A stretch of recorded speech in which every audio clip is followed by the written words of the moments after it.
Agreement భార్య part 20.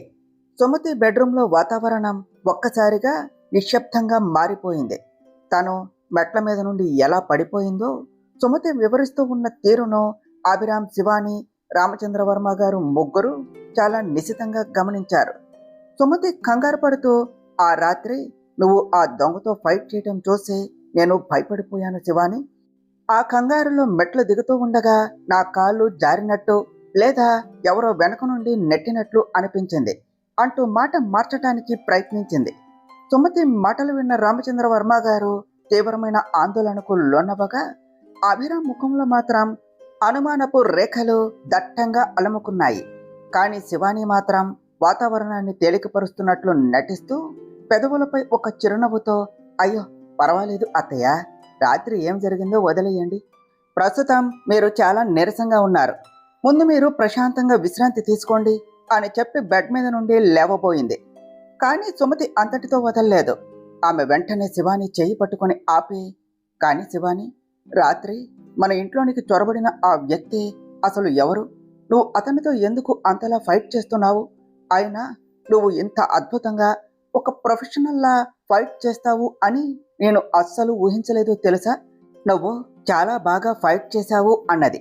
ఆపై కాస్త వింతగా నవ్వుతో, మాయా లాంటి పొగరబోతు పిల్లనే నువ్వు ఎలా దారిలోనికి తెచ్చావో, నీ వెనుక ఉన్న పవర్ ఏమిటో నాకు ఇప్పుడు చాలా స్పష్టంగా అర్థమైందిలే అని అన్నది.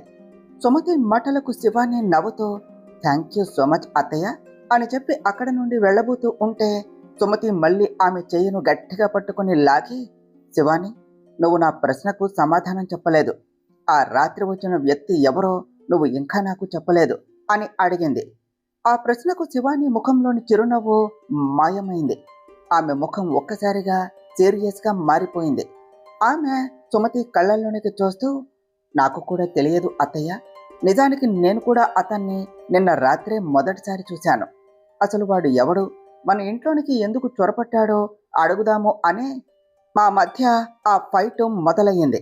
ఒకవేళ మీరు గనుక ఆ మెట్ల మీద నుండి కింద పడిపోకుండా ఉండి ఉంటే బహుశా నేను ఆ వ్యక్తి ఎవరో ఈపాటికే తెలుసుకునేదాన్నేమో అని కొంచెం ఆగి సుమతి ముఖంలో మారుతూ ఉన్న రంగులను గమనించింది. ఆపై మళ్ళీ నార్మల్ అవుతూ, ఏది ఏమైనా పర్వాలేదు అత్తయ్య, మీరు ఎక్కువగా ఆలోచించకుండా రెస్ట్ తీసుకోండి. మీకు ఏది కావాలి అన్నా సరే నన్ను కానీ లేదా ఇంట్లో ఎవరినైనా కానీ మొహమాటం లేకుండా పిలవండి అని చెప్పి శివాని మెల్లగా పక్కనే నిలబడి ఉన్న అభిరామ్ వైపు చూసింది. ఇద్దరి కళ్ళు ఒక్కసారి కలుసుకున్నాయి. ఇద్దరూ కలిసి ఏమీ మాట్లాడకుండా ఆ గది నుండి బయటకు వచ్చారు. గది బయట ఉన్న కారిడార్లోనికి రాగానే శివాని చుట్టుపక్కల ఎవరూ లేరు అని నిర్ధారించుకొని అభిరామ్ దగ్గరకు జరిగి చాలా లో వాయిస్తో, అభిరామ్, సుమతి అత్తయ్య మన ముందర అబద్ధం చెప్తున్నారు. కానీ ఆమె ఎందుకు అలా అబద్ధం చెప్పవలసి వస్తుందో నాకైతే అస్సలు అర్థం కావటం లేదు. నిన్న రాత్రి విల్లాలోనికి చొరబడిన ఆ వ్యక్తి ఎవరో ఆమెకు 100% చాలా ఖచ్చితంగా ముందే తెలుసు. కానీ ఆ నిజాన్ని ఆమె కావాలి అని మన దగ్గర దాస్తున్నారు. ఆమె ఆ శత్రువును ఎందుకు కాపాడుతున్నారు, ఎందుకు ఆ నిజాన్ని దాస్తున్నారో బహుశా ఆ దేవునికే లేదా ఆమెకే తెలియాలి అని తన అనుమానాన్ని బయటపెట్టింది. అభిరామ్ ఏమీ మాట్లాడకుండా తన గడ్డం నిమురుకుంటూ సుమతి గది వైపు ఒక చూపు చూశాడు. మరోవైపు రామచంద్రవర్మ గారు కూడా కొద్దిసేపు సుమతి గదిలో ఉండి ఆమె ఆరోగ్యం గురించి అడిగి తెలుసుకొని ఆయన గదిలోనికి వెళ్ళిపోయారు. మరోవైపు నగరంలోని ఆ చీకటి గదిలో టేబుల్ మీద ఉన్న దేవేంద్ర నాయక్ ఫోన్ రింగ్ అయ్యింది. అతను తన ల్యాప్టాప్లో చాలా సీరియస్గా ఏదో పని చేస్తూ ఉన్నాడు. అతను తన ల్యాప్టాప్ స్క్రీన్లో వర్మ విల్లా లోపల హాల్లో ఏం జరుగుతుందో లైవ్ వీడియో ఫుటేజ్ చూస్తూ ఉన్నాడు. నిన్న రాత్రి దేవేంద్ర నాయక్ ప్రాణాలకు తెగించి వర్మ విల్లాలోనికి వెళ్ళింది ఆ విల్లాలోని ప్రతి మూలలో అధునాతనమైన వైర్లెస్ సీక్రెట్ స్పై కెమెరాలు పెట్టడానికి. అతను కొన్ని కీలకమైన చోట్ల ఆ కెమెరాలు పెట్టడంలో సక్సెస్ అయ్యాడు కూడా. తద్వారా వాడు వర్మ ఫ్యామిలీకి ఎంత దూరంలో ఉన్నా సరే వాళ్ళ ప్రతి కదలికను లైవ్లో చూస్తూ నిఘా ఉంచగలడు. ఫోన్ రావటంతో వాడు విసుగ్గా ఆ లైవ్ వీడియోను పాజ్ చేశాడు. సరిగ్గా ఆ ల్యాప్టాప్ స్క్రీన్ మీద శివాని ముఖం క్లోజప్లో కనిపిస్తోంది. ఆమె అభిరామ్తో కలిసి మెట్లు ఎక్కి తన గదిలోనికి వెళ్తూ ఉన్న దృశ్యం అది. దేవేంద్ర నాయక్ తన ఫోన్ స్క్రీన్ చూసి ఫోన్ లిఫ్ట్ చేసి నవ్వుతూ, హలో, ఏమిటి విశేషాలు, విల్లాలో ఏం జరుగుతోంది అని అడిగాడు. అవతల నుండి మళ్ళీ అదే రహస్య లేడీ వాయిస్ వినిపించింది. ఆమె చాలా నమ్మకంగా, దేవేంద్ర నాయక్, మీకు ఒక గుడ్ న్యూస్. నిన్న రాత్రి వర్మ విల్లాలో తనతో తలపడింది, ఫైట్ చేసింది మీరే అనే నిజం ఆ శివానికి అస్సలు తెలియదు. ఎందుకంటే మీ ముఖాన్ని, మీ వాయిస్ను ఆమె అస్సలు గుర్తుపట్టలేకపోయింది. ఎవరు సాధారణ దొంగ లేదా హంతకుడు రాత్రి విల్లాలోనికి చొరబడ్డాడు అని ఆమె గట్టిగా నమ్ముతోంది అని చెప్పింది. ఆ మాట వినగానే దేవేంద్ర నాయక్ ముఖంలో కామం, క్రూరత్వం ఒక్కసారిగా పెరిగాయి. వాడు తన ల్యాప్టాప్ స్క్రీన్ మీద ఉన్న శివాని ముఖంపై వేళ్లతో నిమురుతూ స్క్రీన్ని తడుముతూ, ఓహ్, ఈజ్ ఇట్? అంటే నా ముద్దుల డార్లింగ్కు నిన్న రాత్రి చిక్కట్లో తలపడింది నేనే అని ఇంకా తెలియదా? హహహ అని పెద్దగా నవ్వాడు. తర్వాత కొంచెం ఆగి ల్యాప్టాప్ స్క్రీన్ను ముద్దు పెట్టుకుంటూ, ఏది ఏమైనా నా డార్లింగ్ శివానీలో ఏదో తెలియని ఒక వింత మ్యాజిక్ ఉన్నది. ఆమె ఆ ఒక్క చూపుతోనే, ఆ బాడీ లాంగ్వేజ్తోనే నన్ను పూర్తిగా పిచ్చివాడిని చేసింది అన్నాడు. నిన్న రాత్రి ఆమె తనపై ఉపయోగించిన ఆ తైక్వాండో ఫైటింగ్ స్కిల్స్, ఆ పంచులు గుర్తు చేసుకుంటూ కళ్ళు మూసుకొని, నిజానికి మా ఇద్దరి లవ్ స్టోరీ మున్ముందు చాలా చాలా ఇంట్రెస్టింగ్గా ఉంటుంది కదా అని అడిగాడు. అవతల వైపు ఉన్న ఆ లేడీ వాడు చెప్తూ ఉన్న మాటలు విని కొంచెం ఆలోచించి ధైర్యం చేసి, కానీ దేవేంద్ర నాయక్, శివాని వయసు కేవలం 23 ఏళ్ళు మాత్రమే. మరి మీ వయసు చూస్తే అని పూర్తి చేసేలోపే దేవేంద్ర నాయక్ పెద్దగా అరిచాడు. షటప్, నోర్మై బ్లడీ. ఇంకొక మాట గనక నా వయసు గురించి మాట్లాడితే నీ నోట్లో ఉన్న నాలుకను కట్ చేస్తాను, జాగ్రత్త అని అరుస్తూ కోపంతో ఊగిపోతూ మళ్ళీ తనను తాను శాంతింప చేసుకుంటూ, నా డార్లింగ్ శివాని వయసు 23 అయితే మరి ఆ అభిరామ్ వర్మ గారి వయసు ఎంత? అభిరామ్ వయసు ఎంత అని అడుగుతున్నాను అన్నాడు. అవతల వైపు లేడీ భయంతో మౌనంగా ఉండిపోవటంతో వాడు మళ్ళీ టేబుల్ మీద గట్టిగా గుద్దుతూ, నిన్నే అడుగుతున్నాను, చెప్పవే. మీరంతా అసమర్థులు, దేనికి పనికిరాని చేతకాని వెధవలు. ఒకసారి నా డార్లింగ్ను చూడు, తనను ఎవరో కార్లలో ఫాలో అవుతున్నారు అనే విషయాన్ని రోడ్డు మీద వెళుతూ కేవలం ఆ ఒక్క చూపులోనే అంత పర్ఫెక్ట్గా కనిపెట్టేసిందో వెంటనే తన మొగుడు అభిరామ్కు చెప్పింది. ఆ ప్రేమికుడు అభిరామ్ వర్మ కూడా రెప్పపాటులో నా మనుషులను కార్లతో సహా పేల్చి చంపేశాడు అన్నాడు కసితో. ఆ ఫోన్లోని లేడీ భయంతో వణుకుతూ, ఆ అభిరామ్ వయసు అతనికి ప్రస్తుతం 27 ఏళ్ళు అని తడబడుతూ చెప్పింది. ఆ మాట వినగానే దేవేంద్ర నాయక్ నవ్వుతో, వాడికి 27 అయితే ఓకే, నా డార్లింగ్కు 23 అయితే పర్ఫెక్ట్, కానీ నాకు 55 ఏళ్ళు అయితే మాత్రం నేను ఆమెతో సెట్ అవనా? అసలు నువ్వు ఆ ఫేమస్ సామెత వినలేదా ఏమిటే, వయసు 55 కానీ నా మనసు మాత్రం ఇంకా చిన్నపిల్లాడిది, హహహ అని దేవేంద్ర నాయక్ ఆ గదిలో భయంకరంగా నవ్వటం మొదలుపెట్టాడు. దేవేంద్ర నాయక్, నీ తదుపరి ఆదేశం ఏమిటే? నన్ను ఇప్పుడు ఏం చేయమంటారు అని అడిగింది ఆ లేడీ. ఈ ఉదయం వారి ఇద్దరిని రోడ్డు మీద కాస్త ఇబ్బంది పెట్టాలి అని, భయపెట్టాలని నేను వేసిన ఆ ప్లాన్ను నువ్వు ఇప్పుడు పూర్తిగా రద్దు చేయి. ఎందుకంటే నిన్న రాత్రి ఆ వర్మ విల్లాలు ఆ శివాని నన్ను కొట్టడం వల్ల నా పని మధ్యలోనే ఆగిపోయింది. అందుకే ఈరోజు రాత్రి మళ్ళీ నేను ఎలాగైనా ఆ వర్మ విల్లా లోనికి ప్రవేశించడానికి నువ్వే అన్ని ఏర్పాట్లు చేయి. అంతేకాదు, ఈరోజు రాత్రి నేను నేరుగా ఆ శివాని గదిలోనికి వెళ్లేలా నువ్వే రూట్ క్లియర్ చేయాలి అని ఆర్డర్ వేశాడు. ఆ మాట వినగానే ఫోన్లో ఉన్న ఆ లేడీ షాక్కు గురైంది. ఆమె వణుకుతూ ఉన్న గొంతుతో, ఏమిటి దేవేంద్ర నాయక్, మీరు నేరుగా అభిరామ్ వర్మ బెడ్రూమ్లోనికి వెళ్ళటమా? ఇది అస్సలు సాధ్యం కాని పని, పూర్తిగా అసాధ్యం సార్. ఆ విల్లాలో ఉండే సొంత కుటుంబ సభ్యులు కూడా అంత త్వరగా అనుమతి లేకుండా ఆ గది వైపు వెళ్ళలేరు. మరి మీరు అంత సాహసం ఎలా చేస్తారు? ఇంకొక ముఖ్యమైన విషయం, నిన్న రాత్రి జరిగిన ఆ సంఘటన తర్వాత విల్లా చుట్టూ సెక్యూరిటీ గార్డులను, భద్రతను మరింత భారీగా పెంచారు. అందుకే ఈరోజు రాత్రి మీరు విల్లాకు రాకపోవటమే మంచిది అని నా పర్సనల్ సలహా సార్ అన్నది భయపడుతూ. ఆమె చెప్పిన సలహాకు దేవేంద్ర నాయక్ ఒంటికి ముళ్ళు గుచ్చుకున్నట్లు అయ్యింది. వాడు కోపంతో మండిపడుతూ, స్టూపిడ్ ఉమెన్, మూర్ఖురాల, నీ దరిద్రపు సలహాలు నాకు చెప్పకు. నీకు ఉన్న ఆ తెలివిని ఉపయోగించి నేను చెప్పిన పనిని ఎలా పూర్తి చేయాలో ఆలోచించు. నాకు ఈ రాత్రి ఈ పని 100% పూర్తవ్వాలి. అవసరమైతే ఈరోజు రాత్రి ఆ వర్మ కుటుంబ సభ్యులు అందరికీ రాత్రి భోజనంలో ఏదైనా మత్తుమందు కలిపి ఇచ్చి వాళ్ళంతా స్పృహ కోల్పోయేలాగా చెయ్యి. కానీ నాకు మాత్రం పనవ్వాలి. ఆ శివాని నా చేతికి దొరకాలి. నిన్న రాత్రి నా డార్లింగ్ శివాని నా ముఖం మీద కొట్టడం వల్లే నా మెయిన్ లక్ష్యం నెరవేరలేదు. కాబట్టి నా పగ తీరాలి అన్నా, నా ప్లాన్ సక్సెస్ అవ్వాలన్నా సాధ్యమైనంత త్వరగా ఈ రాత్రే ఈ పని పూర్తి చేయాలి. అంతే అని చాలా కఠినంగా చెప్పి ఫోన్ కట్ చేసేశాడు. వాడు ల్యాప్టాప్ స్క్రీన్ మీద ఉన్న శివాని ముఖం వైపు చూస్తూ ఒక దీర్ఘ శ్వాస తీసుకొని మళ్ళీ ఆ వీడియోను ప్లే చేశాడు. కానీ అప్పటికే ఆ సీసీటీవీ ఫుటేజ్లో శివాని అక్కడ నుండి వెళ్ళిపోయింది.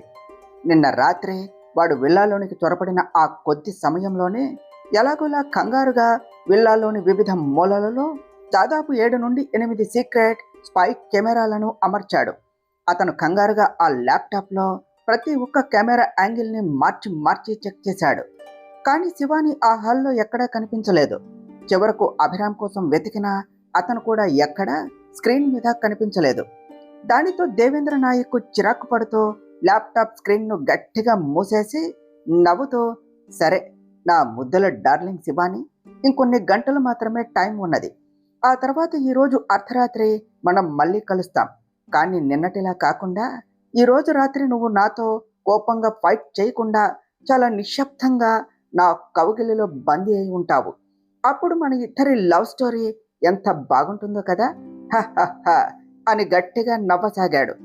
మరోవైపు వర్మ విల్లాలో అభిరామ్ శివాని ఇద్దరూ తమ బెడ్రూమ్లోనికి వెళ్లారు. గదిలోనికి వెళ్ళగానే శివాని చాలా అలసటగా ఆ బెడ్ మీద కూర్చొని ఏదో ఆలోచించసాగింది. అభిరామ్ అప్పటికే బట్టలు మార్చుకోవటానికి తన షర్ట్ బటన్స్ను ఒక్కొక్కటిగా తీస్తూ ఉన్నాడు. బెడ్ మీద కూర్చొని తన భర్తను చూస్తూ ఉన్న శివాని ముఖంలో ఒక అందమైన చిరునవ్వు వచ్చింది. ఆమె మెల్లగా బెడ్ మీద నుండి లేచి సౌండ్ చేయకుండా అభిరామ్ వెనక వైపుగా సైలెంట్గా నడుచుకుంటూ వెళ్ళి ఒక్కసారిగా వెనక నుండి తనను గట్టిగా హత్తుకున్నది. తన 2 చేతులను అభిరామ్ నడుము చుట్టూ వేసి తన ముఖాన్ని అతని వీపుకు ఆనించి ఎంతో ముద్దుగా, అభిరామ్, ఈరోజు ఆఫీసులో చాలా అలసిపోయాం కదా, ఈరోజు మనం ఇద్దరం కలిసి ఒకేసారి షవర్ చేద్దామా అని చాలా రొమాంటిక్గా అడిగింది. అభిరామ్ ఆమె చేతులను తన నడుము మీద నుండి మెల్లగా విడదీసి ఒక్కసారిగా తన వైపునకు తిప్పుకున్నాడు. ఆమె కళ్ళల్లోనికి ప్రేమగా చూస్తూ, ఈరోజు నా భార్య శివాని కొంచెం ఎక్కువ రొమాంటిక్ మూడులో ఉన్నట్లున్నదే అని నవ్వుతూ ఏమాత్రం గ్యాప్ ఇవ్వకుండా ఆమె పెదవులను గాఢంగా ముద్దాడాడు. ఆపై ఆమె నడుము కింద చేతులు వేసి ఒక్కసారిగా ఆమెను తన 2 చేతుల్లోనికి ఎత్తుకొని నేరుగా బాత్రూంలోనికి తీసుకుని వెళ్ళాడు.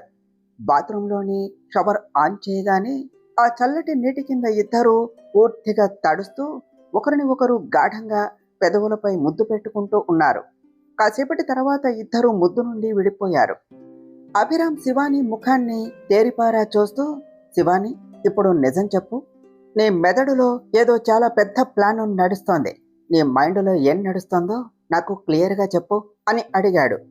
శివాని చిన్నగా నవ్వి మళ్ళీ అభిరామ్ పెదవులపై ఒక చిన్న కిస్ ఇచ్చి ఎంతో ఆశ్చర్యముగా, అబ్బా అభిరామ్, అసలు నా మనసులో, నా మెదడులో ఏముందో నీకు అంత ఈజీగా ఎలా తెలిసిపోతుంది అని అడిగింది. అభిరామ్ ఆమె సన్నటి నడుమును గట్టిగా పట్టుకుని తన వైపునకు లాక్కున్నాడు. మరో చేత్తో ఆమె ముఖం మీద, కళ్ళ మీద పడుతూ ఉన్న ఆ నీటి బిందువులను తుడుస్తూ ముఖం మీద పడుతూ ఉన్న తడిసిన జుట్టు పాయలను మెల్లగా పక్కకు తొలగిస్తూ, శివాని, నేను కేవలం నీకు భర్తనే కాదు, ఈ దేశంలోనే one of the top business మ్యాన్ను కూడా. బిజినెస్ సామ్రాజ్యంలో వ్యాపార లావాదేవీలతో పాటు ఎదురుగా ఉన్న మనుషుల ముఖాలను, వాళ్ల కళ్ళల్లో ఉన్న హావభావాలను చదవటం నాకు చాలా బాగా తెలుసు అన్నాడు గర్వంగా.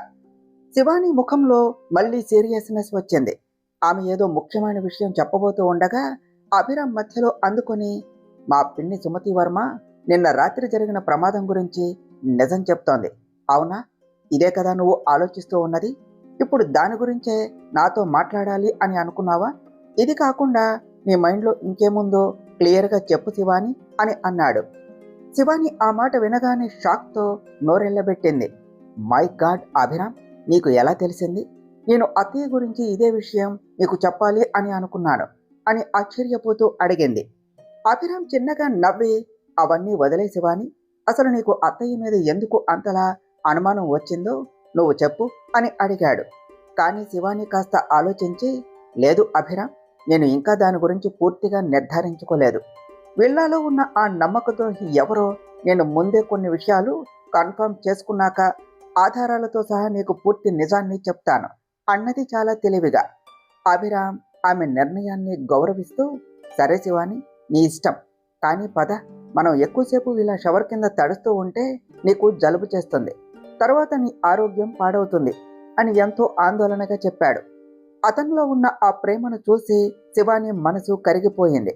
ఆమె నవ్వుతో అభిరామ్ మెడ చుట్టూ చేతులు వేసి, నాకు ఆరోగ్యం పాడైతే నువ్వే చూసుకోవాలి, అయినా నన్ను బాత్రూంలోనికి ఎలా ఎత్తుకుని తీసుకుని వచ్చావో ఇప్పుడు మళ్ళీ అలానే ఎత్తుకుని బయటకు తీసుకుని వెళ్ళు అన్నది ముద్దుగా.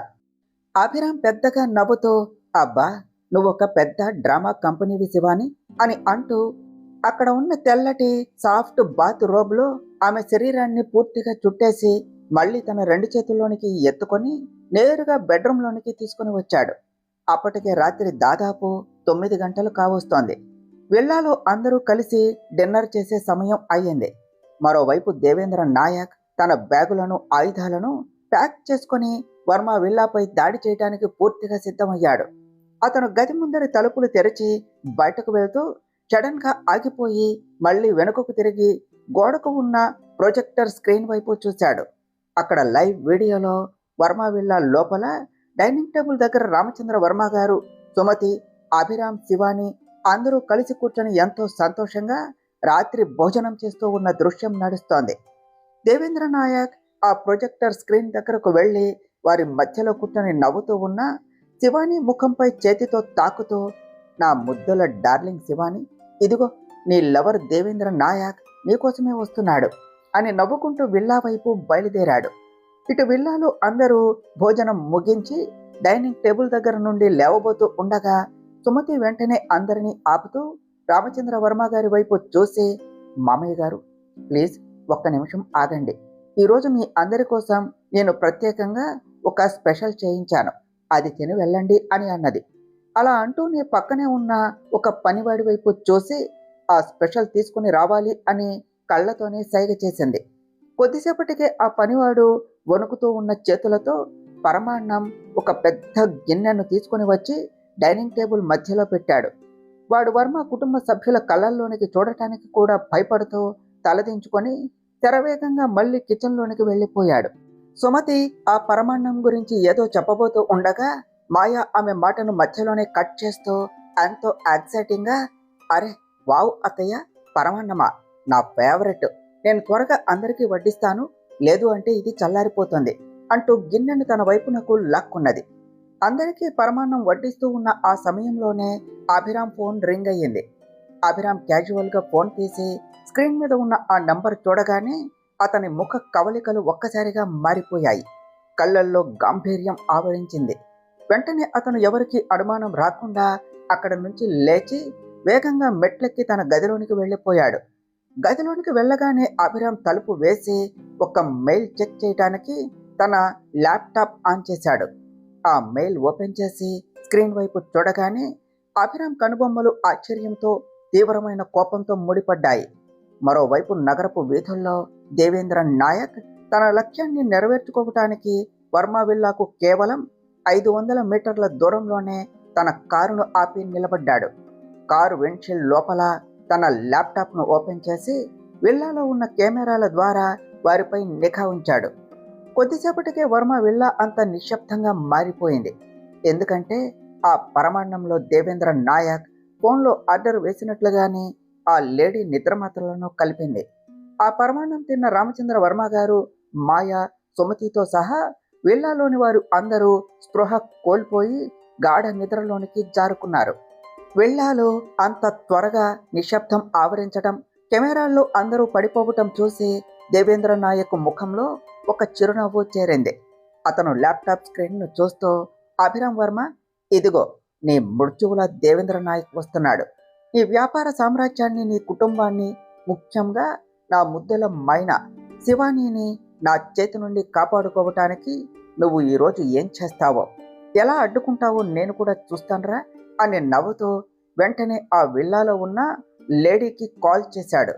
కానీ విల్లా లోపల ఒక గదిలో ఉన్న ఆ లేడీ ఫోన్ పదే పదే వైబ్రేట్ అవుతుంది తప్ప లిఫ్ట్ చేయటం లేదు.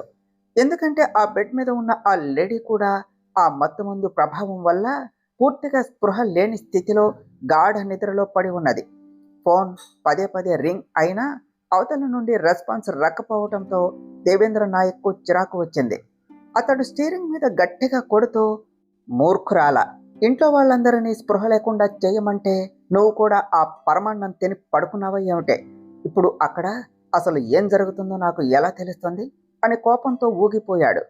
కానీ మళ్ళీ ఏదో ఆలోచించి నవ్వుకుంటూ, సరే ఏదేమైతేనే వెళ్ళాలో ఉన్న శత్రువులు అంతా స్పృహలో లేనప్పుడు ఇక నాకు ఎవరితో ఏం పని, నా రూటు పూర్తిగా క్లియర్ అయిపోయింది అని సంబరపడిపోయాడు.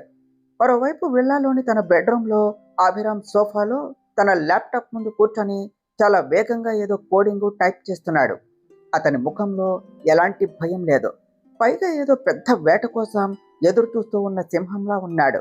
సరిగ్గా అదే సమయంలో శివాని మత్తు వల్ల పూర్తిగా శరీరంపై నియంత్రణ కోల్పోయి తూలుకుంటూ నెమ్మదిగా నడుస్తూ వచ్చి అతని పక్కన కూర్చున్నది. ఆమె కళ్ళు మూసుకుపోతూ ఉన్నాయి.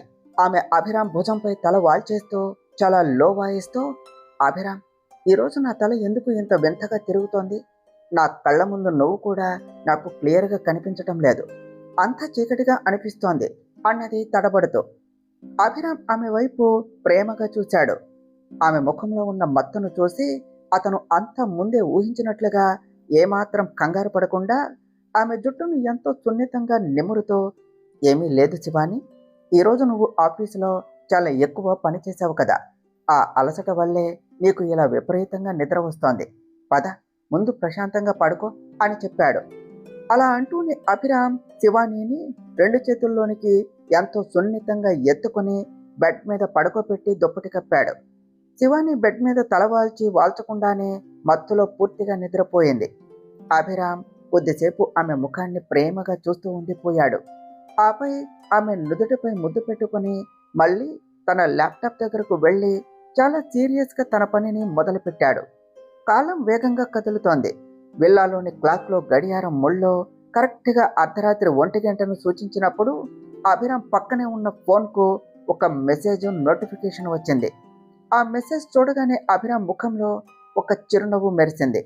అతను ల్యాప్టాప్ స్క్రీన్ను క్లోజ్ చేసి సీరియస్గా లేచి నిలబడి, నౌ ఇట్స్ షో టైం అంటూ గంభీరంగా పలుకుతూ తన గదికి ఉన్న బాల్కనీలోనికి వెళ్ళి చీకటిగా ఉన్న విల్లా గార్డెన్ వైపు చూస్తూ నిలబడ్డాడు.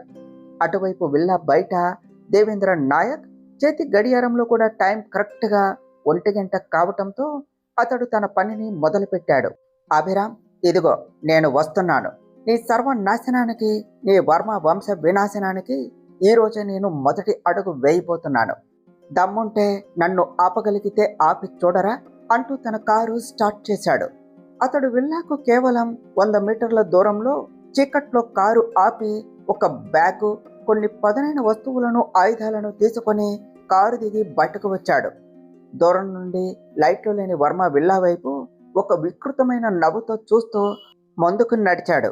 ఈరోజు దేవేంద్ర నాయక్ మెయిన్ గేట్ నుండి కాకుండా ఎవరికి దొరకకుండా ఉండటం కోసం విల్లా వెనుక వైపు ఉన్న ప్రహరీ గోడ దూకి లోపలకు వెళ్ళాలి అని మాస్టర్ ప్లాన్ వేసుకున్నాడు. అతను నెమ్మదిగా ఆ గోడ దగ్గరకు వెళ్ళి ఎవరూ లేరు అని చూసుకొని ఆ గోడపైకి ఎక్కబోతూ ఉండగా సడన్ గా గన్ షాట్ సౌండ్స్ వచ్చాయి. అంతే, దేవేంద్ర నాయక్ కాలుకి ఏదో గట్టిగా తగిలింది. అతడు నొప్పితో గాల్లోనే విలవిల్లాడుతూ కింద పడిపోయాడు. అతను నొప్పితో కింద పడగానే కంగారుగా తన కాలి వైపు చూసుకుంటే అక్కడ ఒక బుల్లెట్ దూసుకుపోయి రక్తం చిమ్ముతోంది. వాడు కోపంతో షాక్తో అరిచేలోపే మరో బుల్లెట్ వేగంగా దూసుకుని వచ్చి నేరుగా వాడి కుడి భుజానికి తగిలింది. అమ్మా అని దేవేంద్ర నాయక్ నొప్పితో గిలగిలా కొట్టుకుంటూ కంగారుగా భయంతో ఎదురుగా చూశాడు. అక్కడ చీకట్లో నుండి 2 కమాండోల్ లాంటి వ్యక్తులు తమతో పాటు 2 జర్మన్ షెపర్డ్స్ జాతి కుక్కలను చైన్లతో పట్టుకొని చేతుల్లో గన్స్ పట్టుకొని దేవేంద్ర నాయక్ వైపు పరుగెత్తుకుంటూ వస్తూ ఉన్నారు. తన ప్రాణం ఈరోజు పూర్తిగా ప్రమాదంలో పడింది అని అభిరామ్ తన కోసం ముందే ఇక్కడ మృత్యు వల పన్నాడు అని గ్రహించిన దేవేంద్ర నాయక్ ఆ నొప్పితోనే ఎంతో కష్టం మీద నేలపై నుండి లేచి తన ప్రాణాలను దక్కించుకోవటం కోసం వెనక్కు తిరిగి కారు వైపు పరిగెత్తటం మొదలుపెట్టాడు. ప్రహరీగూడ దగ్గర చీకట్లో ఉన్న ఆ ఇద్దరు షూటర్లు దేవేంద్ర నాయక్ కారు తమకు చాలా దగ్గరలోనే ఉంది అని గమనించారు. అతడు తమ చేతికి చిక్కకుండా తప్పించుకునే అవకాశం ఉందని, ఒకవేళ కారు స్టార్ట్ చేస్తే పట్టుకోవడం కష్టము అని వారు క్షణాల్లో గ్రహించారు. అంతే, ఆలస్యం చేయకుండా వారు తమ చేతుల్లో చైన్లతో బంధించి ఉన్న జర్మన్ షెపర్డ్ జాతి కుక్కలను ఒక్కసారిగా వదిలేశారు. ఆ రెండు కుక్కలు వాటిని వదలగానే ఆకలితో ఉన్న పులుల్లా భయంకరంగా అరుస్తూ నేరుగా దేవేంద్ర నాయక్ మీదకు దూకాయి. అటువైపు దేవేంద్ర నాయక్ బుల్లెట్ గాయంతో రక్తం కారుతూ ఉన్నా సరే ప్రాణభయంతో ఎలాగులా తన కారు దగ్గరకు చేరుకున్నాడు. వాడు కంగారుగా కారు డోర్ తీసి లోపలి సీట్లోనికి వెళ్ళబోతూ ఉండగా సరిగ్గా అదే సమయంలో ఒక కుక్క గాలిలోనికి ఎగిరి వాడి ఎడమ కాలును తన నోటితో బలంగా పట్టుకున్నది. ఆ కుక్క పళ్ళు వాడి శరీరంలోనికి దిగబడిపోయాయి. దేవేంద్ర నాయక్ను కారులో నుండి బయటకు లాగటం మొదలుపెట్టింది. దానితో దేవేంద్ర నాయక్ నోటి నుండి రాత్రి వేళ వీళ్ళ పరిసరాలు అదిరిపోయేలా ఒక భయంకరమైన కేక వచ్చింది. ఆహ్ ఆహ్, బ్లడీ డాగ్, వదలు, నన్ను వదలు అని అరిచాడు. వాడు ఎంత ప్రయత్నించినా తన చేతులతో కుక్క ముఖంపై కొట్టినా ఆ కుక్క నోటి నుండి తన కాళ్ళను విడిపించుకోలేకపోయాడు. మరోవైపు ఆ ఇద్దరు షూటర్లు గన్స్ పట్టుకుని తన వైపు వేగంగా పరిగెత్తుకుంటూ రావటం చూసి వాడికి చావు కళ్ళ ముందు కనిపించింది. అతడు వెంటనే తన కోట్ జేబులో ఉన్న లోడెడ్ గన్ బయటకు తీసి ఆ కుక్క తలపై పాయింట్ బ్లాక్లో కాల్పులు జరిపాడు. ఆ కుక్క అక్కడికక్కడే రక్తం మడుగులో పడి చనిపోయింది. కానీ ఈ భయంకరమైన పోరాటంలో దేవేంద్ర నాయక్ తన కాలును దాదాపు కోల్పోయాడు. ఆ కుక్క వాడి కాలిని పూర్తిగా పీకేయటంతో వాడు తీవ్రంగా గాయపడ్డాడు. ఆ ఇద్దరు వ్యక్తులు తనను షూట్ చేసే లోపే వాడు ఎంతో కష్టం మీద కారు డోర్ వేసి ఇంజిన్ స్టార్ట్ చేసి యాక్సిలరేటర్ను గట్టిగా నొక్కాడు. ఆ షూటర్లు తనను పట్టుకోక ముందే కారును పోనించి అక్కడి నుండి పారిపోయాడు. కారు చాలా వేగంగా దూసుకుపోతోంది. కానీ కొంత దూరం వెళ్ళిన తరువాత విపరీతమైన రక్తస్రావం వల్ల దేవేంద్ర నాయక్ కాలు పూర్తిగా మొద్దుబారిపోయి పని చేయటం మానేసింది. అతడు స్పృహ కోల్పోయే స్థితికి చేరుకున్నాడు. ఎంతో కష్టం మీద స్టీరింగ్ను తిప్పుతూ దగ్గరలో ఉన్న ఒక చిన్న ప్రైవేట్ డిస్పెన్సరీ ముందు కారును ఆపాడు. అతడు కారు దిగి నొప్పితో మూలుగుతూ నెమ్మదిగా ఆ డిస్పెన్సరీలోనికి వెళ్ళాడు. మరోవైపు వర్మ విల్లాలో అభిరామ్ తన గది బాల్కనీలో నిలబడి నైట్ విజన్ బైనాక్యులర్స్ ద్వారా దూరాన జరిగిన ఈ భీకరమైన దృశ్యాలు అన్నీ చాలా ప్రశాంతంగా చూస్తూ ఉన్నాడు. దేవేంద్ర నాయక్ కారులో అక్కడి నుండి తప్పించుకొని పారిపోయిన కొద్దిసేపటికి అభిరామ్ చేతిలో ఉన్న ఫోన్ మోగింది. స్క్రీన్ మీద తన నమ్మకస్తుడైన మిస్టర్ రవి పేరు చూడగానే అభిరామ్ ముఖంలో ఎలాంటి హావభావాలు లేకుండా కాల్ లిఫ్ట్ చేసి చెవి దగ్గర పెట్టుకున్నాడు. అవతల నుండి రవి ఏదో ముఖ్యమైన సమాచారం చెప్పగానే అభిరామ్ చాలా క్లుప్తంగా ఇప్పుడే కిందకు వస్తున్నాను, నువ్వు లోనికి రా అని చెప్పి ఫోన్ కట్ చేశాడు. అభిరామ్ బాల్కనీ నుండి నిశ్శబ్దంగా గదిలోనికి వచ్చాడు. బెడ్ మీద మత్తుమందు ప్రభావంతో చాలా గాఢ నిద్రలో అమాయకంగా పడుకుని ఉన్న శివానీని ఒకసారి ఎంతో ఆత్మీయంగా చూశాడు. ఆమెకు చలిపెట్టకుండా బ్లాంకెట్ను సరిగ్గా కప్పి ఆమె నుదుటిపై పడిన జుట్టును పక్కకు జరిపాడు. ఆపై గది లైట్లు ఆఫ్ చేసి ఎవరికీ అనుమానం రాకుండా గది తలుపులు బయట నుండి లాక్ చేసి నెమ్మదిగా మెట్లు దిగి కిందకు వచ్చాడు. అతను మెట్లు దిగి వచ్చి విల్లా మెయిన్ డోర్ తీయగానే ఎదురుగా మిస్టర్ రవి నిలబడి ఉన్నాడు. అతని వెనుక దాదాపు 5 నుండి 6 ప్రొఫెషనల్ టెక్నీషియన్స్ చేతుల్లో పెద్ద పెద్ద ఎలక్ట్రానిక్ బాక్సులు స్కానర్లతో నిలబడి ఉన్నారు. వారిని చూడగానే అభిరామ్ ఏమీ మాట్లాడకుండా పక్కకు తప్పుకొని వాళ్ళకి దారి ఇచ్చాడు. రవి మరియు ఆ వ్యక్తులు విల్లా మెయిన్ హాల్లోనికి ప్రవేశించారు. అభిరామ్ హాల్లోనికి వస్తూ సోఫా వైపు నడుస్తూ చాలా గంభీరమైన వాయిస్తో, రవి, కుటుంబ సభ్యులు పడుకున్న బెడ్రూమ్స్ మినహా ఈ విల్లాలోని ప్రతి ఒక్క అంగుళాన్ని క్షుణ్ణంగా చెక్ చేయండి. ఒకవేళ ఏదైనా సీక్రెట్ వస్తువును తీసేయాలి అన్నా లేదా అవసరమైతే గోడలను ఫర్నిచర్ను పగలగొట్టవలసి వచ్చినా పర్వాలేదు, నాకు ఎలాంటి నష్టం గురించి ఆలోచన లేదు. కానీ ఈరోజు రాత్రి తెల్లవారేలోపు ఈ విల్లాలో దాగి ఉన్న ఆ కెమెరాలన్నీ బయటకు రావాలి అని చెప్పి సోఫాలో కూర్చున్నాడు. ఆ టెక్నీషియన్స్ అందరూ ఒక్కసారిగా అభిరామ్ వైపు తిరిగారు. అప్పుడు అభిరామ్ సోఫా పక్కన ఉన్న చిన్న టేబుల్ మీద ఒక పెన్ డ్రైవ్ పెడుతూ దేనిలో కొన్ని వీడియో క్లిప్స్ ఉన్నాయి. విల్లాలో కెమెరాలు ఏ ఏ యాంగిల్స్ లో ఎక్కడెక్కడ దాచిపెట్టబడి ఉన్నాయో హింట్స్ వెతకటానికి ఇవి మీకు చాలా సహాయపడతాయి అన్నాడు. రవి గౌరవంగా తల ఊపుతో ఆ పెన్ డ్రైవ్ తీసుకొని ఆ టెక్నీషియన్స్ అందరినీ వెంట పెట్టుకొని విల్లాలోని వేరువేరు దిశల్లోనికి హాల్, కిచెన్, లైబ్రరీ వైపు పంపాడు. అందరికీ పనులు అప్పగించిన తర్వాత రవి మళ్ళీ అభిరామ్ దగ్గరకు వచ్చి ఎంతో నమ్మకంగా చేతులు కట్టుకొని నిలబడ్డాడు. అభిరామ్ సోఫాకు ప్రశాంతంగా తల ఆనించి కళ్ళు మూసుకొని ఏదో డీప్ గా థింక్ చేస్తూ కూర్చున్నాడు. సరిగ్గా అదే సమయంలో అతని ఫోన్ మళ్ళీ వైబ్రేట్ అవుతూ మోగింది. అభిరామ్ కళ్ళు తెరిచి ఫోన్ ఎత్తి స్పీకర్ ఆన్ చేయగానే అవతల నుండి దేవేంద్ర నాయక్ను వెంబడించిన షూటర్ టీం లీడర్ భయపడుతూ, సారీ సార్, మమ్మల్ని క్షమించండి, మేము ఆ దేవేంద్ర నాయక్ను పట్టుకోలేకపోయాము. అతని రక్తం చారాలను బట్టి అతని కారును వెంబడిస్తే అది ఇక్కడి దగ్గరలోని ఒక చిన్న డిస్పెన్సరీ బయట ఆపి ఉన్నది. కానీ వాడు ఆ డిస్పెన్సరీ లోపల లేడు. చుట్టుపక్కల ఎక్కడా కూడా కనిపించటం లేదు. వాడు తన కారును ఇక్కడే వదిలేసి మమ్మల్ని పూర్తిగా తప్పుదోవ పట్టించి చీకట్లోకి పారిపోయాడు సార్. ఐఆమ్ రియల్లీ సారీ అని చెప్పి ఫోన్ పెట్టేశాడు.